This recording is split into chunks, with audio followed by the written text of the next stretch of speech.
Hey guys, quick intro today before something a little bit different. So a few weeks ago, Elizabeth and I went on the Family Business magazine and we did a webinar with them. And it was really about preparing the next generation for ownership, how to create a win-win-win for the owner, successor, and the business. So I will say a lot of this content was geared towards the owners themselves, but we had so many successors in attendance who said it was still helpful for them to know a little bit about some of those pieces that the owners should be thinking about. So Elizabeth and I talk a little bit, and then we also have a case study with Laurie and Brad Irish Jones, who were two of our past clients from the Irish family companies, and they walked through some of their transition. So you can hear from Brad, who's their successor. I hope to get him on our show someday. It was a really, really good conversation, and so wanted to play that webinar content for you today in full. I hope you enjoy it. Welcome, everyone, and thank you for attending this webinar. I'm Zach Needles, Editor-in-Chief of Family Business Magazine. I hope you and your family members are all well. Today's webinar is how to prepare the next generation for ownership, designing a win-win-win handoff. This webinar will help you better understand how preparing the next generation for ownership starts by bringing them into the quote-unquote real work now. How real readiness is a journey, not an event. How a handoff doesn't have to be win-lose. And how the strongest path forward is a shared process where the current owner and the next generation work on real issues together. But before we get started, some quick housekeeping details. We welcome your questions, and especially your thoughts and comments throughout the session. Use the question box to the left of your screen under the video box. We will have time for Q&A from our attendees, so feel free to fire away with your questions. We'll try to get to as many as we can. We will go for no more than 60 minutes today and get to as many questions and comments as possible during that time. This webinar will be led by Elizabeth Ledoux, founder and head strategist of the Transition Strategists, and Andrea Carpenter, president of the Transition Strategists. A bit later in the session, you'll also hear from Laurie and Brad Irish Jones of the fourth generation family-owned Irish family companies who completed their own transition as a family across 2 generations, and they'll talk more about that process. Welcome, everybody. Let's get started. I'm going to get out of the way here. Elizabeth, I'm going to kick it over to you. All right. Hey, thank you so much, Zach. And, we are so excited to be here with all of you today. And we would like to invite you into exploring some tools and strategies that have worked for us and for our company for a long, long time with all of our clients and the people that and the family businesses that we've served. So I'm excited to be here and talk about how to get a win-win-win handoff in a family business transition. So what makes it a win-win-win is a really good question. And, designing a win-win-win, one thing that's very important is to align the dreams and the lives of everyone involved. These family businesses actually serve a community, whether it's a family community or the community of the business or even the community that the business exists within. And if you can get a win-win-win, it helps everyone and it helps that business go on in a whole and healthy fashion. But it's not easy to create a win-win-win. And even though it's not easy, and we'll talk about that later, it is so rewarding if you can keep everyone on board and really get to that win-win-win solution. Yeah. So we wanted to talk, what is the win-win-win in definition of each person? So there's the current owner or the transitioners. For those people, a lot of times we're hearing things like legacy in my business, the contribution that I'm able to make, harmony in my family, whether my kids are in the business or out of the business, or there's multiple generations that the family is staying together. So what does that look like, and how do you define that success? That's the win for the transitioner. For our successors, it's really about them living their best life, living their dream. For some, that's in the business. For others, that's out of the business. This also works in the context of family wealth. So what is their role? How are they participating in that? And this could be from a job or a role perspective. It could also be from governance and potentially even ownership of the business. And then the third, the business itself. Don't forget about that. That's a big component in wanting to transition your business well. The business should be whole, healthy, continue to thrive. That means your customers are taken care of, your vendor relationships are maintained, your employees are thriving. They like their roles. They can continue to be a part of your team. Plus, family businesses tend to be so generous within our communities. And so the business can continue to positively impact not only the employees and the people working there, but the entire community and people that you serve. Yeah, so in a family business transition, nobody gets everything they want. And I don't know about you, but I don't think everybody gets all they want in life anyway. So but in this one, nobody gets everything they want. And that is so important to remember and understand. In a win-win-win, what you're trying to do is get what's most important to the people involved. That's the focus, is how to get what's meaningful and most important. And this transition is not by definition an individual sport. It is a team sport because, and I used to say, you can't transition your business alone. And people would think, oh, well, you're talking about using advisors. And I'm saying, yes, you need to use advisors, but what's really important is to have a successor or successors who are interested in coming in. So it is a team sport between the transitioners and the successors. And, there's no version that gets you there without those successors. So the question is, how do you prepare yourself so that you're ready to get out of the way? And how do you prepare your successors, and how do you prepare the business so that you can get that win-win-win solution? Yeah. When you think about, I'll just tell you a quick story of, it's a client of mine from probably, it's got to be at least 15 years ago. And he was making some assumptions. And so I was sitting across the table from him in his office, and we were just having this conversation. I didn't even know it was going to go this direction. But he was telling me about his life. And he said, I'd really like to invite my son into the company. He's qualified. He's prepared. He's less than what I would pay, because he was younger than a seasoned person who he was thinking about hiring to come in for this particular spot. And he said, but you know what, even though it's really a great solution, I'm not going to do it. And I said, well, why not? And he said, because I think that my daughter, if I do it, is going to be upset because her husband's been out of work for 18 months and I don't have a place for him in my company. There's no work for him. And so I can't hire him and help her. So I'm not going to be able to help my son and hire him, even though I'd love to work with him. And, so he decided to work with us. We walked all the way through our process, and it ended up that he was making assumptions, of course, that his daughter would be upset. By the time we got through our work, his daughter was happy. The son-in-law went and found his own job. The son was able to come in, and they've been working together for about 15 years now, 10 or 15. And what was going to happen there is the assumption was going to get in his way. And it was significant for him not to be able to work with his kids and not to be able to do what he wanted. So we all make assumptions, and we pulled up 3 big ones. In this case, his was, I'll lose my relationship. But some of them are, we'll just figure it out along the way as we go. Or, we're all on the same page. I just know we are. But the kids, when they're following you, of course, they're on your page. That's how that works, right? When you're the parent and they're your children.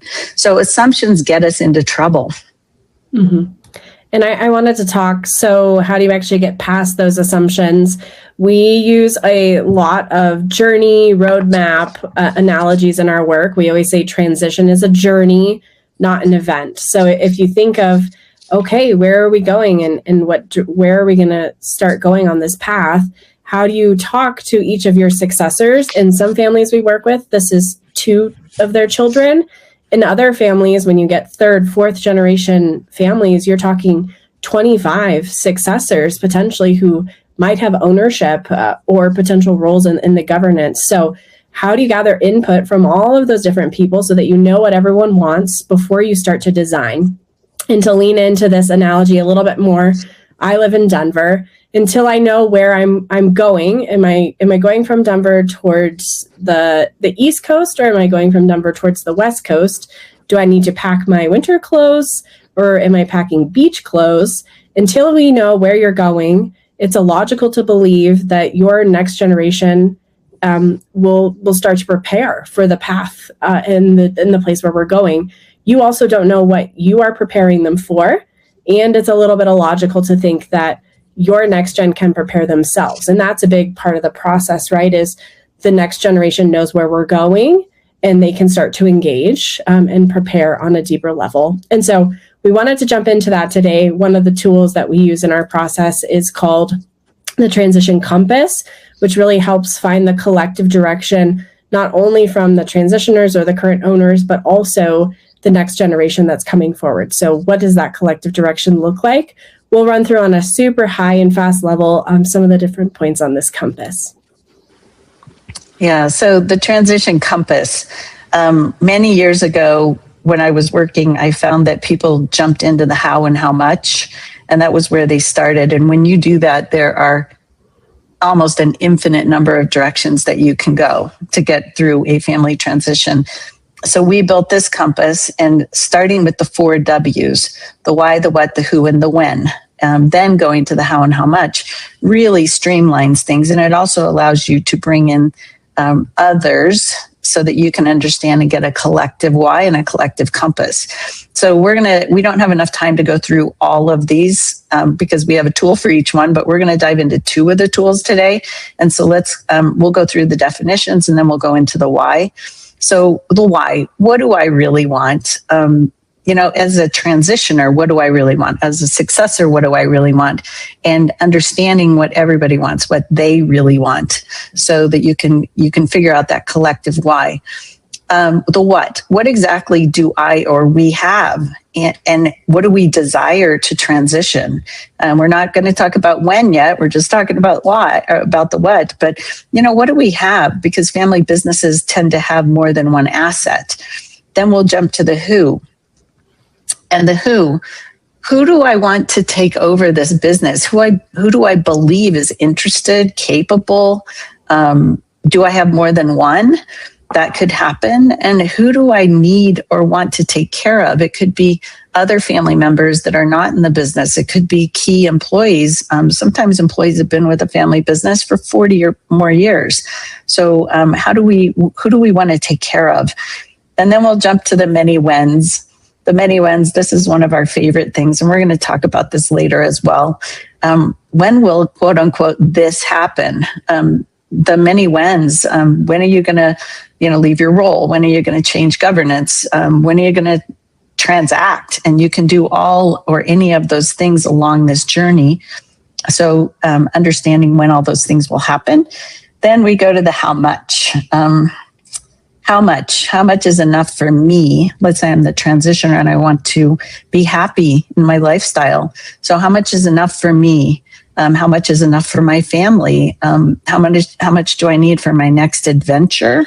If I even know what that is, my next adventure right now, because many people don't take the time to understand what that is. And then we jump to the how. And the how is, how will I transfer it? Do we want it? And here's where tax strategies show up as well. But is it gradual? Is it immediate? That could be a tax strategy. Is it, at the time of death? Is it during life? Is it a gift? Is it a sale? All of these things. And does it go into a trust? Those are all questions that need to be answered. So those are the big 6, we call them. And the big 6, you will answer these by the time you finish. They will all be answered. When you're walking through the beginning of your journey, this is a discovery process where you're trying to figure out what you know and what you don't know and how you're going to walk through it. Yeah. And it's really the start of the collective direction, because it's not just inputs from the current generation of ownership. Again, you're getting inputs from the next generation about what they want, so that you don't get that answer of, well, I don't know if I want to participate in the business, or I don't think I'm interested in the business, because often maybe they don't even know or understand what it means to be a participant of that. And so you can start to see where there's alignment and where there's not, and the next generation gets support to understand what's really important to them on that level. And that's through this tool called the Objectives Matrix. Yeah. So this is a tool that I guess in my experience, I've been doing this for 30 years. In my experience, this is one of the coolest things that we do with families is everybody fills out their objectives matrix and then they share it together. And the learning, we actually have the box of Kleenex that we call the box because everybody starts, crying a little bit as they find out what everybody wants in the family and how they can make that happen. So the why, the objectives matrix. First, we start with what's important to me personally. What are my objectives? How do I want to live my life? What does it look like? And then we move on to what do I perceive, or if I have a conversation with my spouse or partner and we're doing this together, what's important to my spouse or my partner in their life, not just in the transaction and the transition, but how do we want to live our lives as individuals? And then we move on to what's important to us as a couple. Are you thinking far ahead about maybe being an empty nester or having grandchildren? And, what does it look like for us to enjoy each other as a couple and keep our relationship very strong? Where do we want to live and what do we want to be doing together? Then we move on to the immediate family. In a family business, you not only have the transitioner's family, right, which could be the founder owner at the time, but you also have the successors' families. So what do they want for their children? How do they want to live their lives? How much money are they going to need in being a successor to be able to actually achieve that and build the wealth that they're interested in building for themselves? And just a quick story, we've got a family where they have 7 kids, so some are in the business and some are out. And some kids may not even want to be a part of the business. So that might be what's important to their family. And that also showed up in the Irish companies. A couple of them didn't want to have their kids stay in the family, which was okay in the family business. So then we move on to what's important for extended family.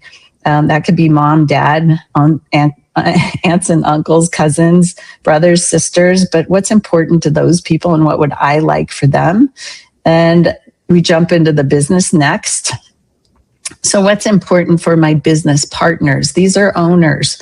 So they are my peers. They may not be my brothers, sisters. They might be, but they're my business partners. So what do I want for my business partners going forward?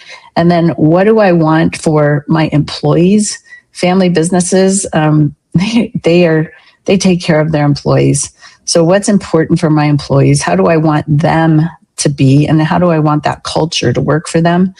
And then we go into what's important for the business itself. Do you see it as a multi-generational business and want that? Or do you see it as, maybe one more generation and that's it? Do you want it to morph into something completely different? Those are all questions that get answered in the objectives matrix. Yeah.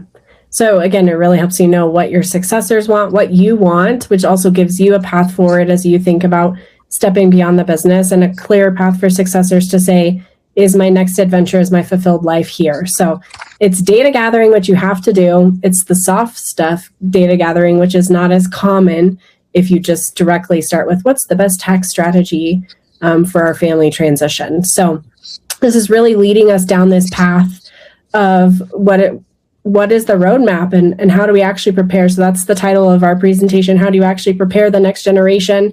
A, you need to know what they want so they can say, yes, I want to engage. And then B, once they say, I'm ready to engage, questions are going to come up. Questions like, how long do I have to get ready? What do I need to learn? When do I need to learn it by? At what point are you going to get out of my way? Essentially, at what point are you stepping out and I'm stepping in and I'm making decisions now? Getting ready to be a successor is not easy. With this framework, you're not asking them to come in and wing it. You're giving them a structure so they can say, okay, I understand what a commitment this is, and I'm ready to engage and move forward. And one of the tools that we use for that is called the many wins. So the first is the role or the job. What role are they actually taking over? How does that look? Some of the things here, maybe they need to go to school, get another degree. Maybe there's a certification they're going to get. Maybe it's just on the job training as they work their way up through the company. That's kind of an obvious one in terms of preparing your successors. Maybe where a lot of the learning really works truly in thinking about what does it mean to actually be an owner of this company? How do I participate? Is at this governance or decision-making level. In our experience, we see so many families believe that putting governance in place is going to be restrictive and complicated, and it's going to make it hard. But actually, we have a client, he's like, we don't need regular board meetings. And they invited the kids in, and now he's like, oh yeah, I can really see how they're learning so much every single month, getting exposed to what it means to be a member of this board, and that the board is a place to come talk about business stuff. So for many families, as part of their transition, that's something that they put in place. You can also teach about family values, how to run the business, how to take care of the community. All of that can happen at this governance and decision-making level. And then the last one is equity and ownership. Every family will structure it different. Sometimes people are owners at a younger age for tax advantages. Sometimes they're asking their children to buy in as part of the strategy. Sometimes it's gifted. Again, there's lots of different options that you can do here, but if they're an owner, what are they expected to learn? And then you can actually design out what the timeline looks like so things happen at the right time. As a successor myself, both in my own family and for Elizabeth and in our business at the Transition Strategist, knowing the distinctions between these things helps me show up better as a successor because I know what is expected of me when I need to learn it by.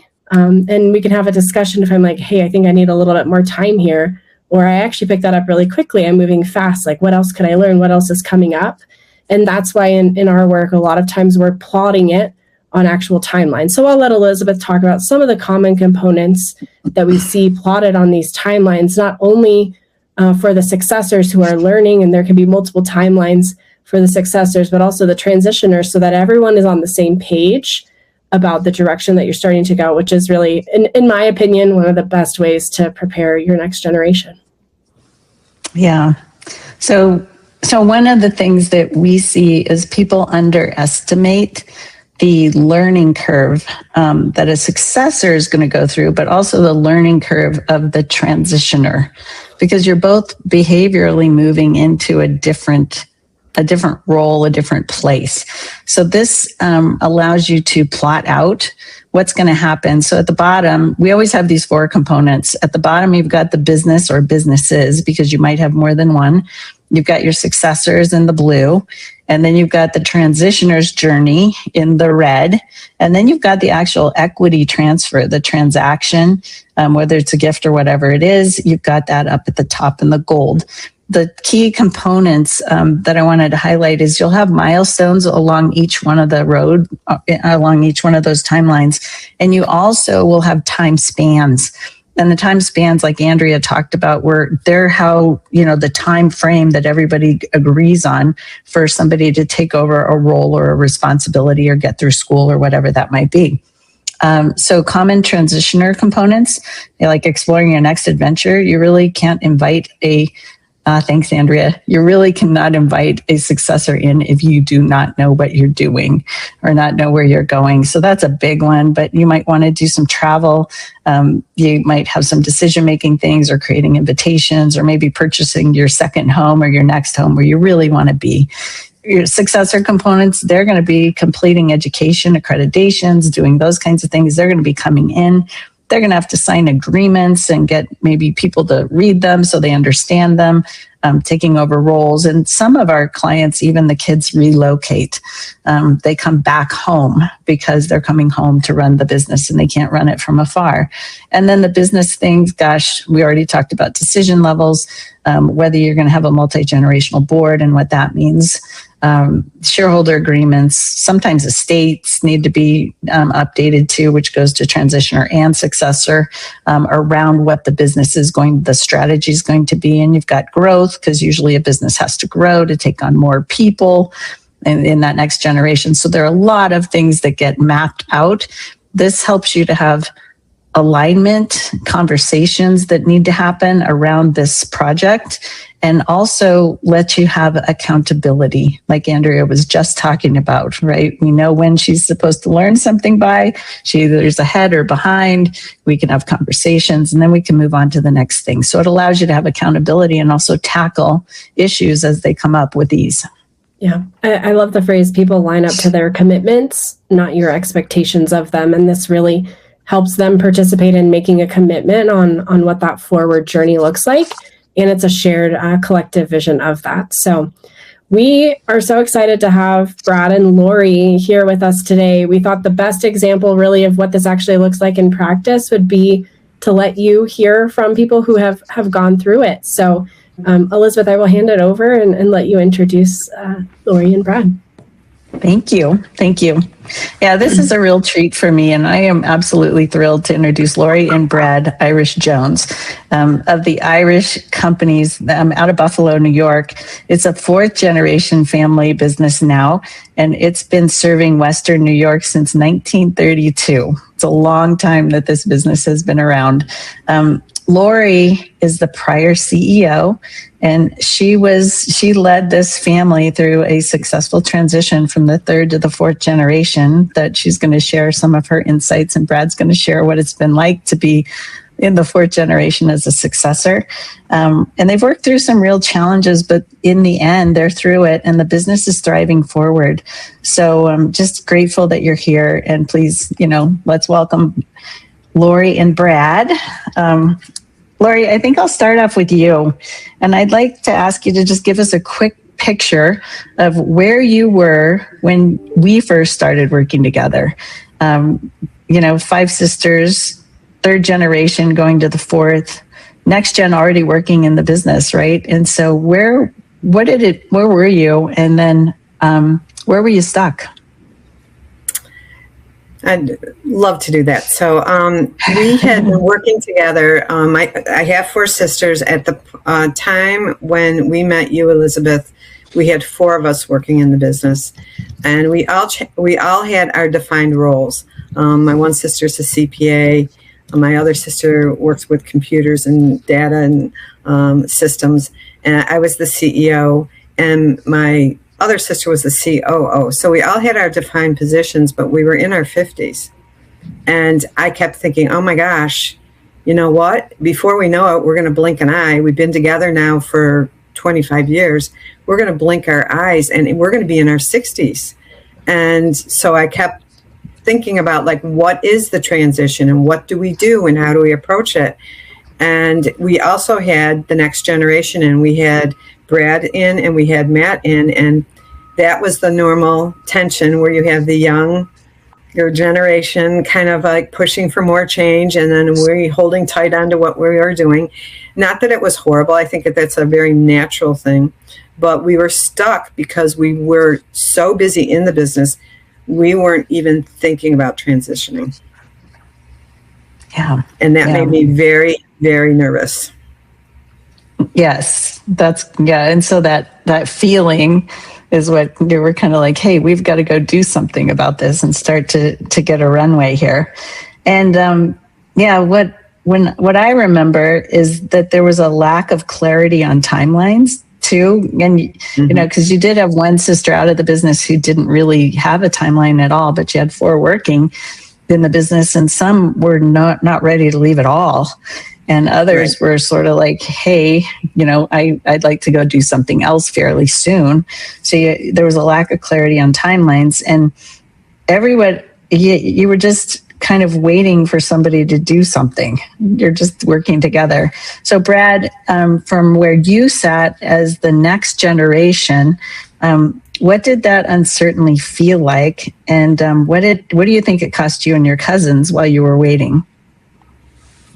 I think in the beginning, when we first started working for the business, we had a very important rule that you had to have 2 years of outside work experience before when and if you were asked to come into the business.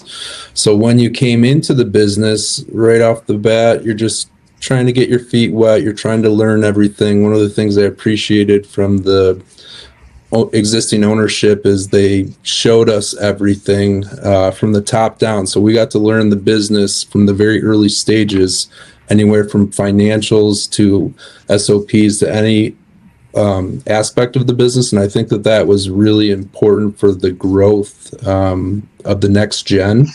And then once we had been there for a little while, we started wondering ourselves, hey, what is the timeline? How is this going to work? How are we going to navigate this process? And being stuck in that mode for a very long time can be a little frustrating. And then as the deal progresses, everyone starts to get something what I call deal fatigue. And at that point, you have a lot of focus on the deal, and it's really taken away from your focus on the business. So that was the timeline. Yeah. So the business doesn't get all the attention that it might have because I guess both generations are focused over there, right? Mm-hmm. You've got both, and yeah, you're all trying to figure out how to make it work. So, as we were preparing for this, you both mentioned that what held the family together through some of the harder parts, right? And you can talk about what some of those challenges were if you'd like to share that as well. But that you always kept the question on the table, what's best for the business, right? What's best for the business? What's best for the business? And how did that actually work for you? And how did you use that when things got emotional?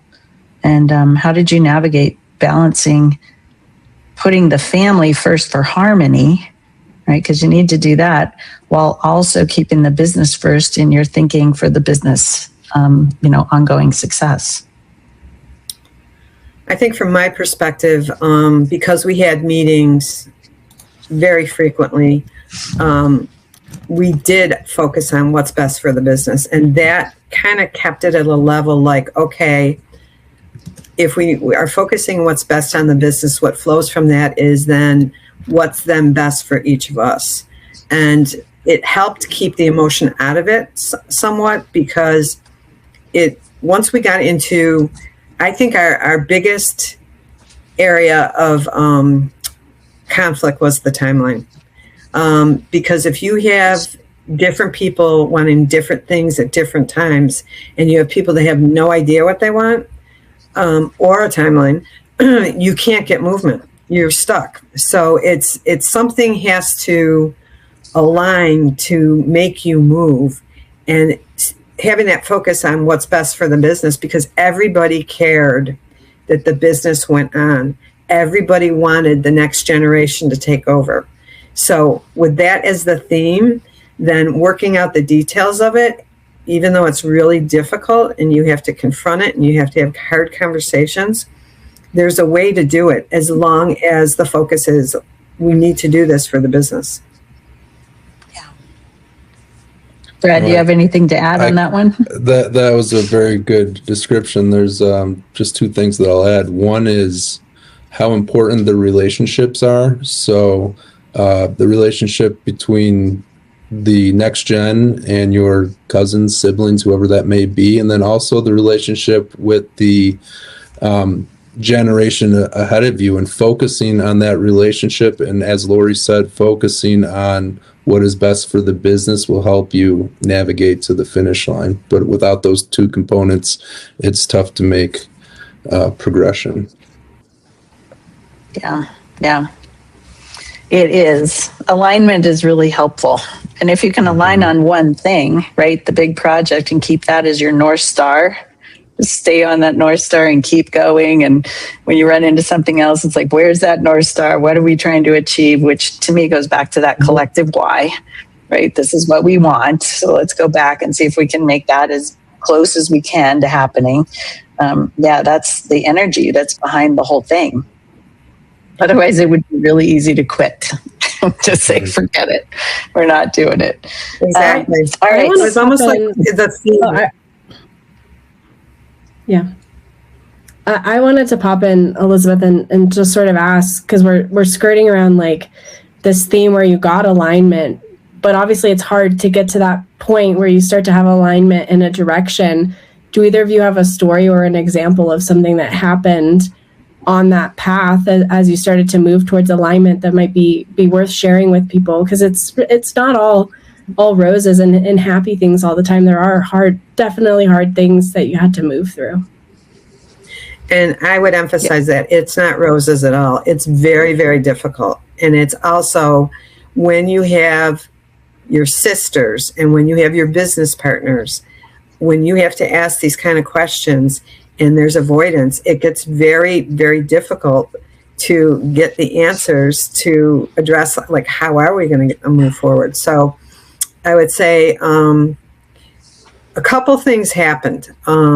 First of all, we never answered those questions before, right? We never looked at, like, what is the timeline? What are you thinking? And again, I was the one saying, okay, I have this vision at 65. I'm thinking about going. And I had another sister who said, I am also going to be transitioning at that time. She was younger than me. And we're all close enough in age that you know that, well, now you're going to have 4 people exiting at once, right? So you got to think about this, because the next generation at that point had 3 people. We're 4 people. We got to figure out who's going in what position. So by my saying, this is what I am doing, and I did Pathfinders with Elizabeth, which when I look back on it, I did exactly what we planned. My one sister who said, at this age, I want to be out. It was within a year or 2, but she did do that. And then my other sisters then at that point had to have some kind of timeline, because our unit as the successors was not intact. So now other people had to come in to fill those positions. So it was kind of like, once we got movement, then things started to move. But we needed that help in order to make that move. Otherwise, we would have just kept on doing what we were doing, which would have been nothing. Yeah.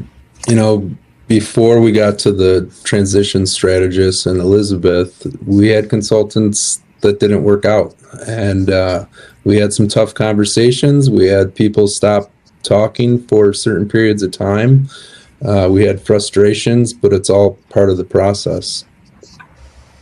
Yeah, it absolutely is. And I think that we have, some questions coming in from the audience. So I would like to ask you all to just finish the sentence, each one of you, for us. And then Zach will go over to you. So the families that actually make it. So here's the sentence. The families that actually make it through this well are the ones who do what, in your opinion? Who plan, ask the hard questions, and address it. Nice. Brad, from your perspective? Have lifelong relationships and a plan on how to move forward. Nice. All right. Thank you. So Zach, you've got a question or two? We do, yeah. So the first one is for Brad. The requirement that you work outside the business for 2 years, did that have to be in the same industry? It did not have to be in the same industry, but you had to have a college education and you had to have 2 years of outside work experience before, when, and if asked to come into the business. Excellent. Can I add to that, if you don't mind, Zach? Please. Okay, so between 5 sisters, we had 16 grandchildren. And so that number was so big that we, as the team, my sisters and myself, decided that we have to have some kind of structure, because to absorb 16 people, you have to have some kind of plan. So we did plan that. Excellent. Which is great. Definitely. And this audience question, I would say, is for Brad and Laurie. What were some of the things that didn't go right with previous consultants? What did they miss? You don't have to name names, but just things that they may have missed about the process. Do you want me to go first, Brad? Sure. As a team, we weren't ready. And it was a different type of consultant. It was a consultant more for operations and sales. And we just weren't ready, or we didn't have the ability as a team to listen yet on what they were suggesting. But I'm very interested to hear Brad's take on that. Yeah, I think some people just weren't willing to listen, and more than the consultant's fault, it was our own internal process and the way that we functioned within the business, it just eliminated us on a path to go forward. Excellent. We have another question, and I think this one would be for Laurie. And essentially, what the question is from the audience is, we talked a lot about what the process of letting go was like, but now that you've gone through it, what did it actually feel like to let go finally? It was really hard, and I thought going into it I would be fine. A lot of your identity is your career and your job, and I had no doubt that they would be fine, but I so loved what I was doing that for me to just walk out of that office and say, okay, that's it. So I knew I was going to struggle with that. And I knew that I had to plan what was I going to do next in order to like fill myself so that I didn't feel that sense of loss. And so we purchased an RV and started traveling around the country. And I can tell you that it now in hindsight, as much as I struggled at first with it, I'm 3 years down the road and it's absolutely fine. So I would say to people that don't expect that you walk out the door and you're like, oh, roses, I'm free. You know, this is great, because it's all of it is a process, and you get to a place where you're fine, but it takes time. Just as a quick follow-on to that, do you have any advice for people on how to explore what they might want to do after they transition out of the business? Because we hear stories where, you know, we bought an RV and we're going to travel the country for the rest of my retirement, and then 3 days into it, they're like, yeah, I don't want to do that. How do you kind of have a sense that this is something that I could see myself doing for a long time after I'm not in the So that's a very good point, because when we did this, I thought, oh my gosh, what if we absolutely hate this?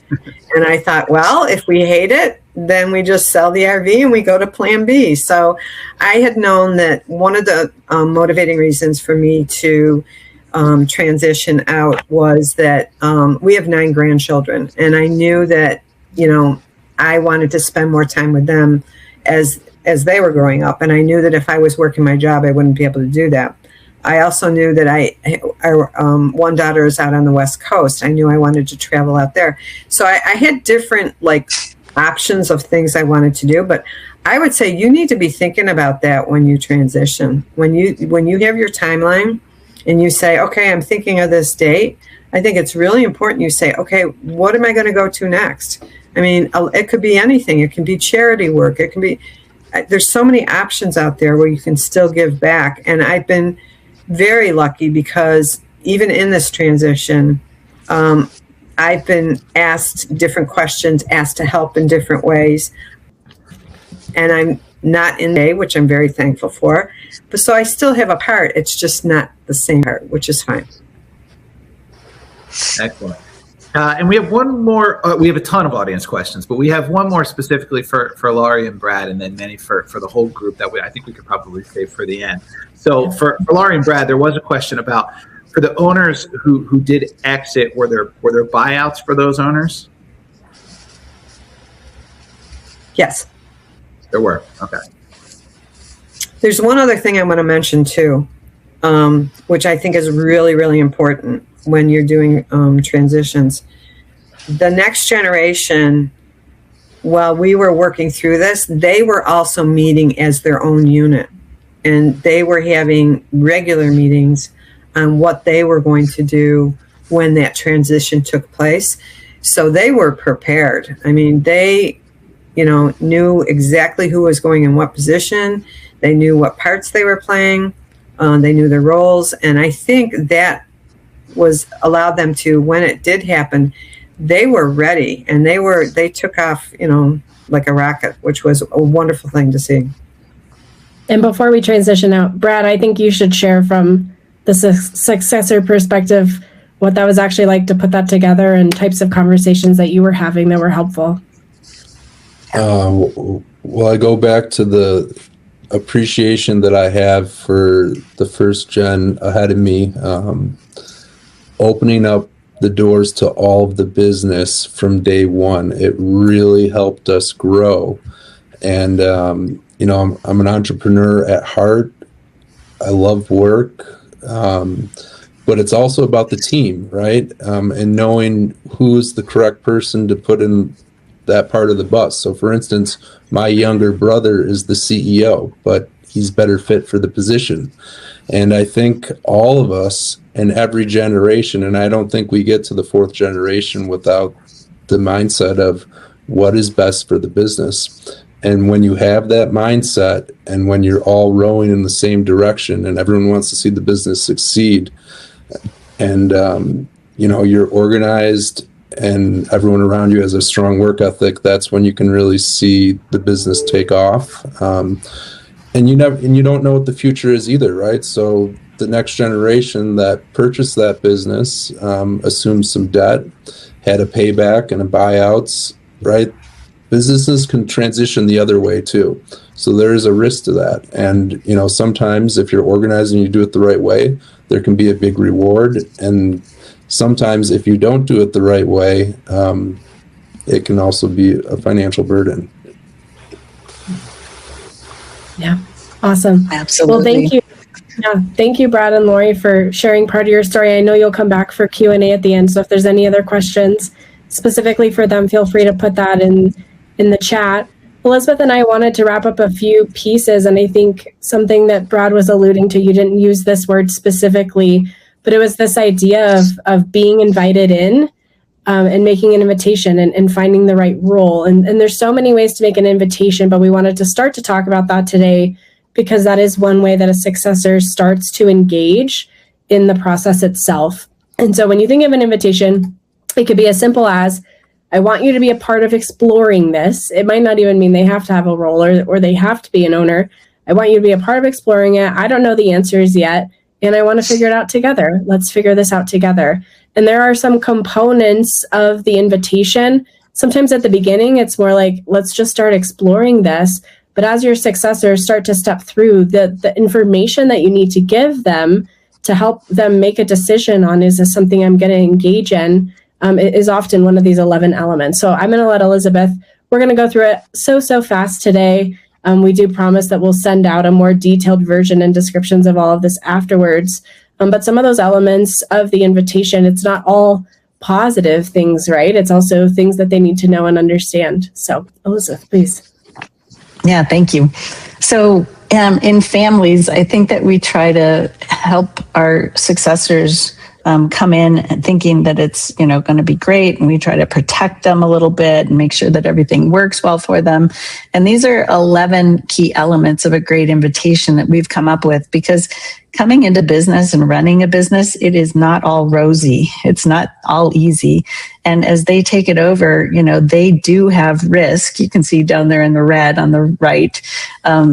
We want to make sure that we talk about these things, the relationships, that they're important and they're primary and key, that the business needs to go on well. And, but talk to them about timing and talk to them about risk and the reward and the money and the debt that they may have to take on even personally to come in, depending on the type of family business. So sometimes I think, again, we want to sugarcoat all of it, but we want to give them a picture of the responsibility, the pressure, and also the timing. And sometimes I think about this as like a dinner invitation. It's like, hey, do you want to come to dinner? Well, that's a great invitation, but it's really nice to know where it is, what time it is, what you should bring and what's expected of you. So we just want to have more elements in a great invitation. And the foundation of this, if you're going to provide a great invitation to your successors, it requires clarity on the inviter's side. So the invitee then can say yes and make a good commitment instead of like, yeah, sure, I'd love to come to dinner. Sure, I'd love to own and run this company someday. That's a pretty broad invitation. So we like more detail in that. Yeah. And we wanted to take a minute to show you our program is called Evolve. Obviously, if anyone is interested in exploring, we're more than happy to share what that looks like. But even if you're going to go through this process on your own or with consultants that you have, these 4 steps are so crucial. So when families come into our program, what we're looking at is, where are you today? What really is building that shared understanding of all the individuals in the family system, the business, all the components that are going together. Then we sort of move around. We're talking about, where are we going? What is the direction? That's, again, that transition compass, alignment around the North Star. Then you're actually developing the roadmap itself. And from here, there's so many different ways that this comes to life. In some families, they're building governance structures, or we're actually helping build invitations.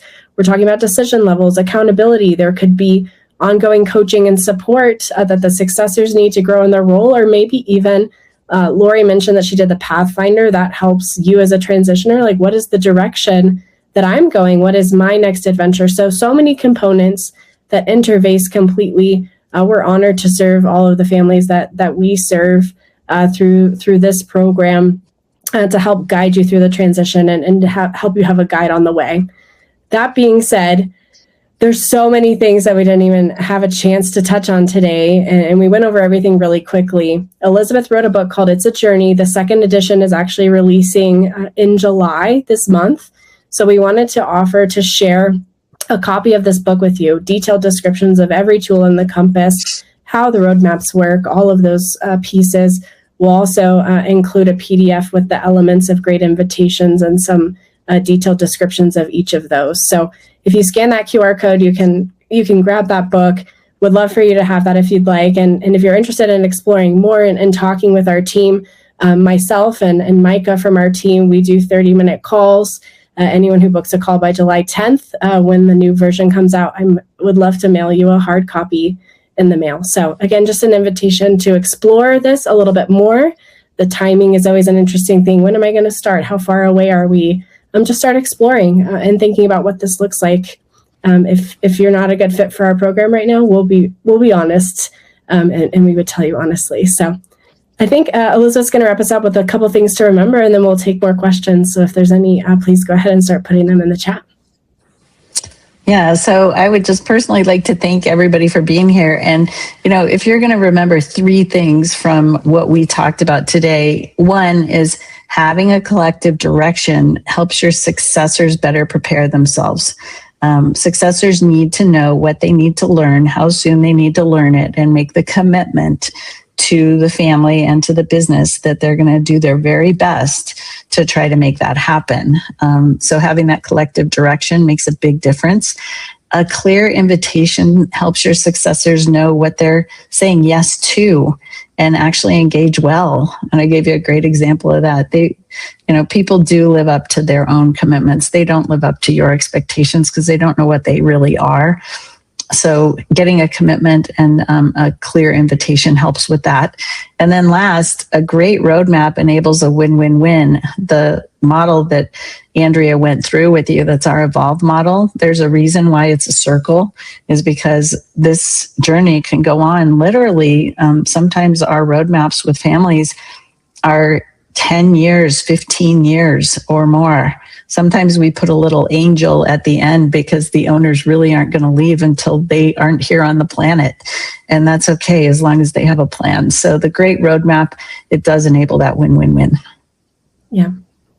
Awesome. Well, thank you again, everyone, for being here today. And we'll bring Brad, Laurie, and Zach back up to take any other questions. I know there's a few. So. Excellent. Yes. So there's about 7 minutes left, and we have at least 7 questions. So we'll try to get through as many as we can. This is a good one. In a family business that has a board of directors that consists of family members and non-family directors, should the non-family directors be involved in the succession process and decision making? Okay, so that's for both both of us? to just jump in? Yeah. That's for anybody who wants it. Yeah. I would say yes. I think I would it's important agree. to give outside perspective. Absolutely. Excellent. And it depends, I think, on what type of advisors they are. And, I think it's important if they're going to be non-family members, they'll give you perspective, but they also have to be kind of in the middle between the the transitioners and successors, not on one side or the other. So I think that those advisors really need to, again, go what's best for the business and not what's best for one generation or another. So you just need to kind of check that one off the box if you're going to invite them. Yeah, I think in most cases it probably would make sense, but maybe not always.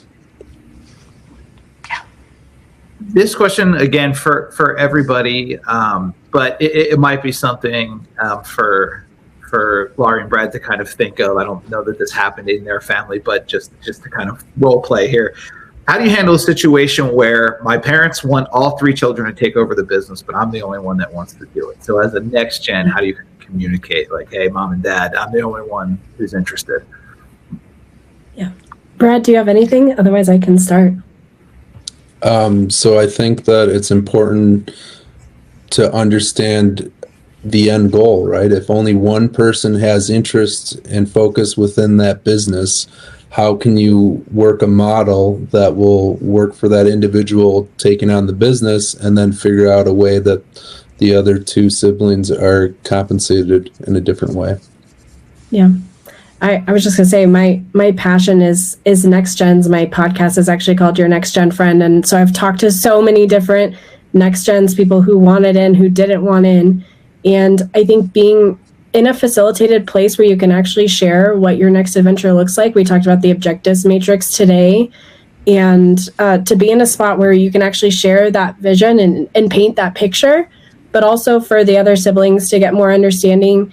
Would there be a structure where they're more just owners and there's a different compensation structure for the person who is actively working in a role in a business? Or maybe there's a different structure that makes sense for your family. And that's why answering all those different points on the compass helps you actually then figure out the structure. Because it feels black and white when you're like one person wants in and two want out. But until you know all of those other different components and how they fit together, it's hard to say in a specific way, yeah, your family should go down this path or you should do this thing. And I think that's why our success rate is so high, 95%, because there's so many creative things that no other business has ever structured or done it that way. But it's totally right for every single person in that family, in that transition. And that's why it works for them. So to be able to go through and talk about that honestly, like maybe they don't want an ownership role or maybe they do. And maybe there's some other way that could work well to make sure that everyone's taken care of. Excellent. And before we go too much further, I do want to also mention that any questions we don't get to, the presenters here will see those questions and they can answer after the webinar. So don't fear if we don't get to your question live here, we can find an answer for you. But this question is for Brad and Laurie specifically. How did the next gens in your family determine what roles they were the best fit for, and were there any situations where next gens kind of wanted the same role and that had to be resolved? There were a few situations where people thought, hey, I could do this, but at the end of the day, when everyone wants what's correct for the business and people swallow their egos and make that transition of what is best for the business, people have different skill sets. They're good at different stuff. So encouraging someone to be in the correct part of the bus is essential for the business to survive. And I would add to that that's a process too. When you have the next generation come in a business, and depending on what their education is and what their history is of working, you don't know sometimes exactly where they're going to fit. So as they come into the business and they take on roles and they grow and they change, they kind of evolve into it. So I know when my sisters and I came into the company, we came from outside the company and we did not end up in the roles that were kind of defined for us, except for my one sister who's the CPA. So there was not a lot of planning. We just kind of took the role. And I thought, that's not the safest, best way to do it, because it's unfair to the person that's trying to take the role. So with the next gen, we made sure that if we're going to do this, then you guys have to know your roles and you have to tell us, we have to agree who is going to do what. And that worked out very well. Excellent. We probably have time for one more question, and I think I know the answer to this one, but I would love to hear you all expound on this and maybe hear about what it was like in your family, Brad and Laurie. After developing a transition strategy, should there be a plan to periodically revisit and revise that strategy? Absolutely, because we had to keep revising it because things changed. It's never static. And you should review, I would think, reviewing it every year, if not every 6 months. Depending on where you're at. And like I said, it's kind of a living entity. So you have to adjust, and you have to, as Elizabeth always said, you don't always get everything you want, and you have to be open to negotiate, and you have to be open to understand where is it that we need to get to and end up. And that's why we don't build transition strategies. We build transition roadmaps. Because again, it's kind of a guidebook that says, okay, we're going this direction. These are the things we want. And then to go to a road analogy, we don't know if there's going to be construction or the world's largest ball of yarn that we want to like take a detour and go see that as we drive through the Midwest, right? So there are so many different components and things that can come up.